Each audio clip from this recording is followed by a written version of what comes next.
Hi aspirants. Telangana తల్లి ప్రస్తుతం news లో ఉంది.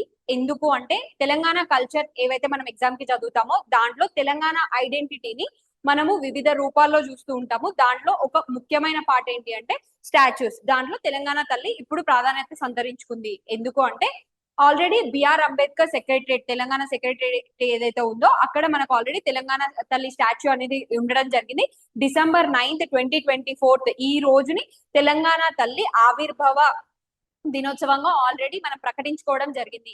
దాంట్లో భాగంగా ఏంటంటే నెక్స్ట్ స్టెప్ గా ప్రతి కలెక్టరేట్ అంటే తెలంగాణలో ఉన్న 33 డిస్ట్రిక్ట్స్ లోను తెలంగాణ తల్లి విగ్రహాన్ని తీసుకురావాలనే యోచనలో గవర్నమెంట్ ఉంది. దీన్ని పురస్కరించుకొని తెలంగాణ తల్లి యొక్క ఇంపార్టెన్స్ ఏంటి అనేది మనం చూసుకుంటే, తెలంగాణ తల్లి ఏ కలర్ శారీ కట్టుకుంది, అది దేనిని సూచిస్తుంది అనే విషయాన్ని చూసుకుంటే గ్రీన్ కలర్ శారీ కట్టుకోవడం జరిగింది. ఆ గ్రీన్ కలర్ శారీ అగ్రికల్చర్ యొక్క అబండెన్స్ ని, ప్రాస్పెరిటీని చూపిస్తుంది. అలానే శారీ యొక్క ఫోల్డ్ ఏదైతే ఉంటుందో ముందు భాగంలో శారీని ఫోల్డ్ చేసుకొని ఉండడం ద్వారా ఏం చూపిస్తుంది అంటే readiness of women, readiness of అంటే ఒక వర్క్ కి గానీ ఒక వార్ కి గానీ రెడీ అవుతున్న తత్వాన్ని, అంటే సన్నద్ధంగా ఉన్న దాన్ని సూచిస్తుంది. ఇంకొకటి లెఫ్ట్ హ్యాండ్ లో మనకి జొన్న మొక్కజొన్న మనకి పొత్తులు పట్టుకొని కనిపిస్తుంది లెఫ్ట్ హ్యాండ్ లో. రైట్ హ్యాండ్ లో అభయ ముద్రని చూపిస్తూ కనిపిస్తుంది. సో ఇవి ఫీచర్స్ అన్నమాట.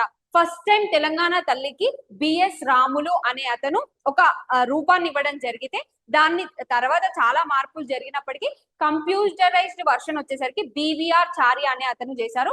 ఇలాంటి మరెన్నో మనం ఫుల్ వీడియోలో ప్రతిరోజు కరెంట్ అఫైర్స్ లో కవర్ చేయడం జరుగుతుంది. మా ఛానల్ మీకు నచ్చినట్లయితే తప్పకుండా సబ్స్క్రైబ్ చేయండి.